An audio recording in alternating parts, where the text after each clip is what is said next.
Welcome to KXAN News Today. Here are your Monday morning headlines. Today marks 22 years since the terror attacks on September 11th. There is a live memorial in New York City. We have a live look for you this morning. Nearly 3,000 people were killed after 4 planes were hijacked. Tributes and memorial services are planned from coast to coast this morning. The death toll continues to rise. As of right now, 11 people are dead following flooding brought to Greece by Storm Daniel. Satellite images show what parts of the country looked like in September of 2022, and then again after the flooding struck this month. Farms, villages, and roads are visibly inundated with water, leading to at least 800 rescues, according to local reports. Austin Restaurant Week continues through Sunday. A portion of proceeds going directly to the Central Texas Food Bank. That includes participating restaurants from South Austin to Manor, all the way up to the northwest part of town, Austin Cedar Park. We have a few participating restaurants that you can see on your screen and on our website at KXAN.com. More information on that. The Senate impeachment trial of suspended Attorney General Ken Paxton starts up again today. Good morning. I'm Erica Brennis. I'm Sally Hernandez. On Friday, Lieutenant Governor Dan Patrick, who's presiding over the trial, said it was more or less at the halfway mark. We've already heard testimony from whistleblowers, such as the former First Assistant Attorney General Jeff Mateer. So far, witnesses have given their accounts connecting to the allegations that Paxton misused his office and what that allegedly had to do with real estate developer Nate Paul. Both Paxton and Paul have denied any kind of wrongdoing. Paxton and his supporters have continued trying to point the finger at politics. KXAN's Monica Madden highlights some of the reaction from Republicans not involved in this process. Well, it's deeply disturbing. The allegations that have been made, some of the evidence, I've been watching it off and on. Texas's senior U.S. Senator and former Attorney General himself says he has major concerns about evidence laid out in the trial last week. And he's not the only Republican outside of the Texas legislature to weigh in. Former Congressman Louis Gohmert released an op-ed Thursday titled, "Ken Paxton is not a victim." Gohmert also challenged Paxton in the 2022 primary. He writes, "I fought 2 unjust impeachments of President Trump. I've seen corrupt prosecution. Pursuing Paxton is not." Cornyn shared that sentiment. You know, having been a veteran of 2 impeachment trials myself here recently, it's a unique process, but I think it's unfolding the way it should. And I think the Lieutenant Governor has done a good job making sure that it's not an overly politicized process and that Attorney General Paxton gets a fair hearing, but also the whistleblowers who claimed he was performing illegal acts get a fair hearing too. Paxton denies all wrongdoing and pleaded not guilty to all 20 articles of impeachment on day 1. He hasn't been at the trial since then, a day when dozens of supporters showed up to rally around the suspended AG. Monica Madden, KXAN News. We will also continue to live stream the trial in its entirety, start to finish on KXAN.com. First warning weather with meteorologist Sean Kelly. Hey, good morning, everyone. We start the look outside, and we're kicking off your morning here with temperatures that actually pretty comfortable. Did you have a great weekend? You're enjoying that slightly drop in temperatures that we saw that we're going to continue to see day by day. We're waking up right now with temperatures here into the middle 70s, some low 70s even out into portions of the hill country. 73 in Llano, 73 in Castell. Metro temperatures here as well. Not too bad. 69 in Buda, 75 in Georgetown. Further out towards the east, we're into the 70s and a few 60-degree readings as well. 69 in Muldoon, up through Buckholz area as well. If you're heading out on the trail, not too bad. It's still going to be a hot day, still unseasonably hot, but that streak of triple-digit temperatures ended yesterday. Today will be just shy of that. Once again, it'll be close.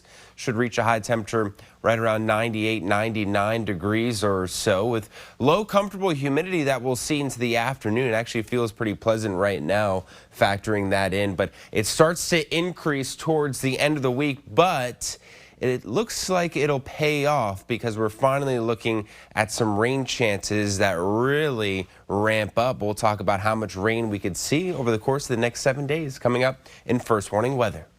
Thanks, Sean. Medics in Austin could soon see bigger paychecks. The Austin-Travis County EMS union wraps up its voting on its contract at noon today. The bargaining team for the union agreed to a deal with the city of Austin on a 4-year contract. And according to the union president, Selena Shee, it includes a 4% raise overall to start and an entry-level pay rate of $24.24. After union members vote on that contract, it's going to go to the city council for a final vote. The Department of Public Safety tells us the driver's license offices will reopen today. A software update last weekend over the Labor Day holiday caused a number of offices to close this past week. DPS is contacting people to reschedule. It asks that if you lost your slot, email DPS to get that rescheduled. A local organization today will drop off skateboards at a local elementary school. And we caught up with the volunteers from Cand-Aid at Oscar Blues Austin over the weekend. The organization was there as the brewery celebrated its 7th anniversary. And this is a group that helps donate skateboards and bikes. It built 60 skateboards to donate to the entire 5th grade class at Pillow Elementary in North. Unlike traditional sports, skateboarding is a great catch-all. It kind of hits those kids that maybe don't work well with traditional rules.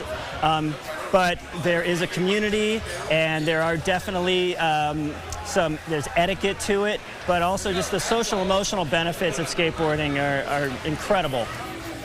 So the entire 5th grade class at Pillow Elementary in North Central Austin will get those skateboards. And for a lot of those students, this will be their very first skateboard. Very cool. The latest on the recovery efforts after Morocco's deadliest earthquake in more than 6 decades. Austin is replacing water meters with digital ones. KXAN investigates why your water bill could be going up significantly. Good morning and happy Monday. It is 4:39 as we look live over the Lady Bird Johnson Wildflower Center. Hope you had a great weekend and we have something to look forward to this week, in addition to the fact that it is supposed to cool down and we should get some rain. I know the Lady Bird Johnson Wildflower Center will appreciate that. Rescue efforts continue this morning for people who may be trapped under rubble from the deadly earthquake in Morocco. More than 2,100 people have died since it happened on Friday. More than 2,400 others are hurt. The 6.8 magnitude quake was Morocco's deadliest in more than 6 decades. And coming up next on Today, NBC News, Ralph Sanchez follows the search and rescue. All across the earthquake zone, a desperate race is underway to reach survivors under the rubble before it's too late. Here in this mountain village, we've seen professional teams working alongside local volunteers who are trying to save their neighbors.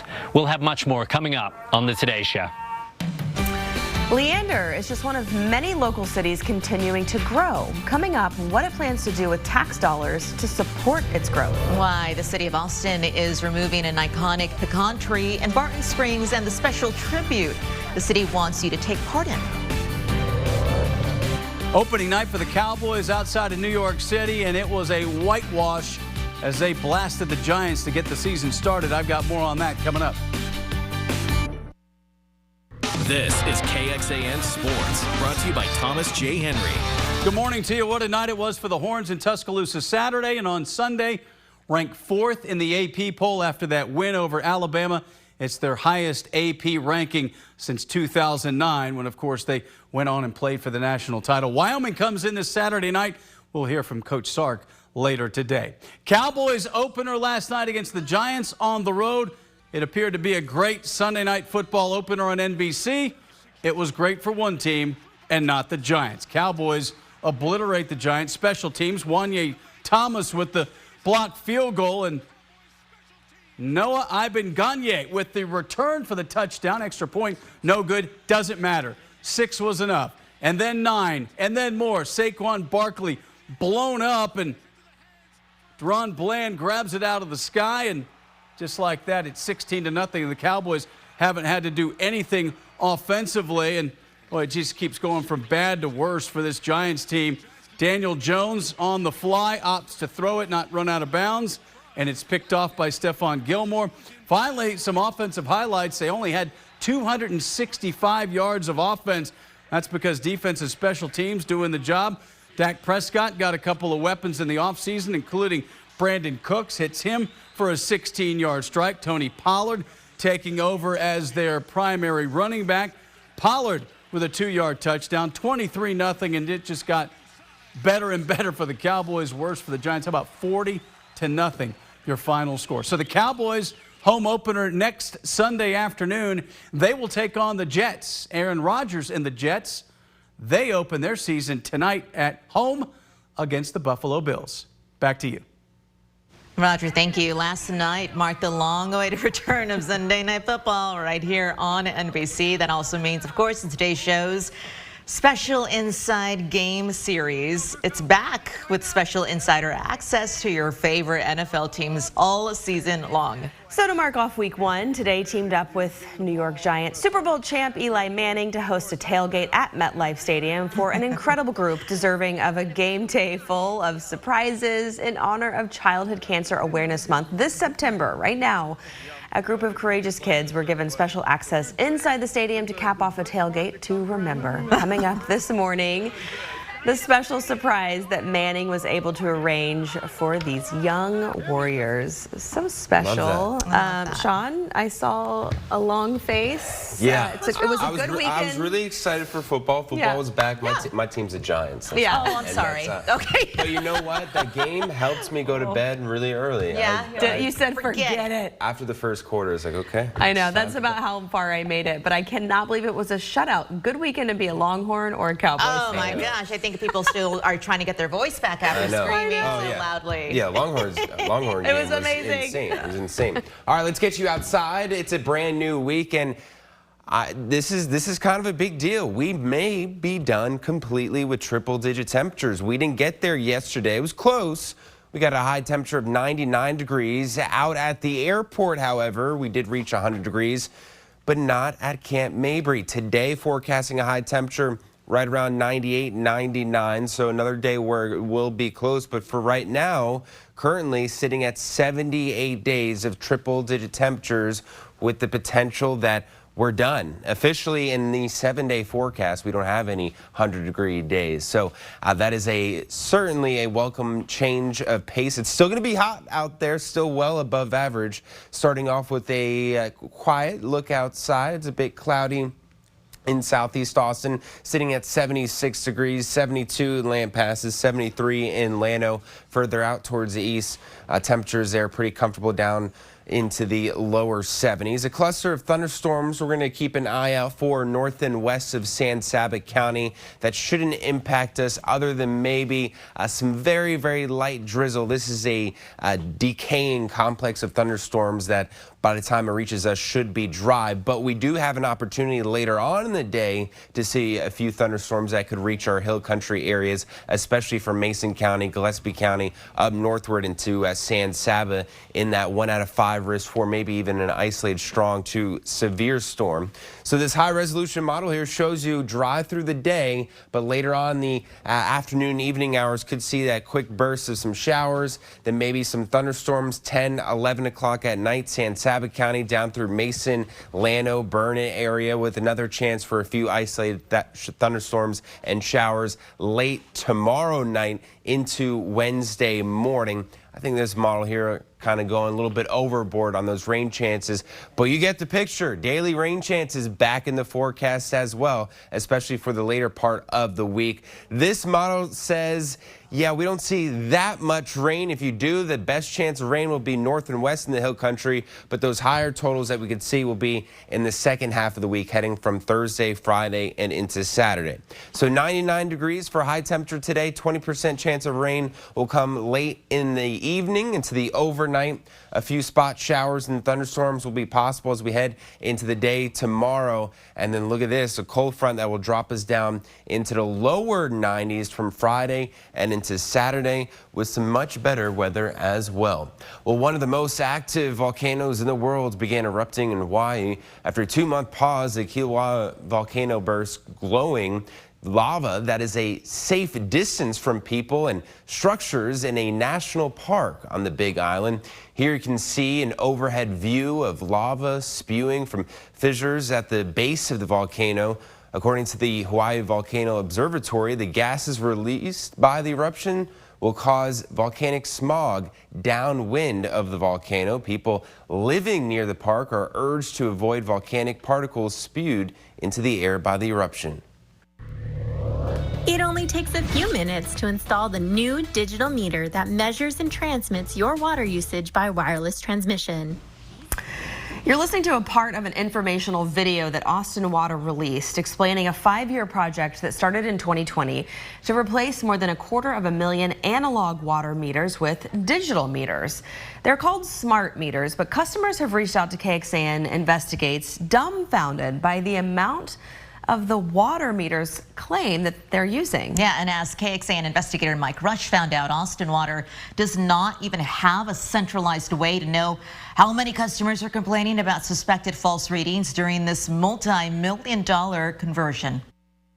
These are some Mother's Day gifts. I used to have beautiful pink and white flowers all over this one, and now it's just a weed almost. It just kills Lori Latimer. Used to be covered with purple and white flowers. To let her plants die. Still, there is no way she's watering now. With the water situation as it is, I had to stop. That situation is this. That smart meter, that smart water meter. So your smart meter doesn't seem so smart. No, not smart at all. This meter has a mind of its own. The medical practice manager says ever since Austin Water installed the smart meter at her North Austin home in the spring, each month my water usage goes up and up and up. Her most recent bill, almost $50 for more than 11,000 gallons used in a month. Her bills show that's triple the amount of water she used during the same time period last year, even though she says her habits have not changed. I am very conscientious about reserving resources. Latimer says she has checked for running toilets and leaking pipes, but found nothing. I think there is something wrong with the meter. But when Austin Water investigated at her request, she got an email back. And there's nothing wrong with your meter, basically. Nothing was wrong with the meter. Gabriella Olivares knows the feeling. She got her smart meter at around the same time, and like Latimer, for 1 hour, it showed 40 gallons. She noticed what she thought was excessive usage. That's it. You are now ready to sign up on the My ATX Water customer portal. According to Austin Water, one of the benefits of the new digital meters is the information they gather that customers can access online. You now have a daily glimpse into your water consumption. And that's how Olivares knew there was a problem. May 14th was Mother's Day, and it shows that I used 139 gallons of water when I wasn't even home. She says Austin Water came out twice, and both times nothing was wrong. Still, Olivares says her account was showing she was still using way too many gallons. So Austin Water came out again, and this time figured out the problem. This is her neighbor's smart meter, and this is her smart meter, and these wires were crossed. My account was showing the water usage for my neighbor. Austin Water will replace 250,000 analog meters throughout the city with digital smart meters by 2025. So far, it's installed about 168,000. KXAN Investigates wanted to know how many other customers have complained about possible inaccurate readings from the new meters. But we didn't get the records because an Austin Water spokeswoman says the company doesn't track that information. She says customers have multiple ways to complain, including calling or emailing City of Austin utilities, reaching out to Austin Water's customer service, or emailing through a portal. And those systems, she says, are separate. So the spokeswoman said it would have taken several people a combined 40 hours to gather the data at a cost of $700.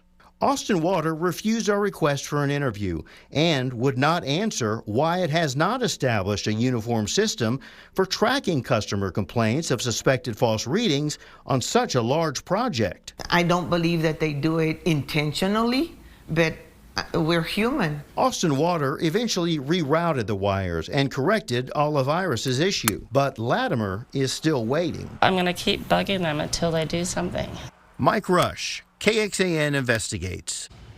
In a statement, a spokesperson said Austin Water will look into Latimer's complaint and work to get it corrected as quickly as possible. The spokesperson also said there are processes in place to prevent inaccurate readings, including testing by the manufacturer before delivery. Additional testing on a sample of meters by Austin Water, a 10-step process to verify accuracy after installation, and manual and electronic reads conducted simultaneously through 2 complete billing cycles. But as we've seen, those steps won't necessarily pick up on human error like improper installation. Here's what else we're tracking for you in the 5 a.m. hour of KXAN today. A manufacturing company wants to create a larger economic impact here in Austin. How it could expand the semiconductor industry. For those listening on the podcast, you can catch that story right now on KXAN.com. That's our homepage. Thanks for joining KXAN News Today. You can also listen to KXAN News Nightly every weekday after 5:30 p.m. for in-depth coverage on what matters most to you.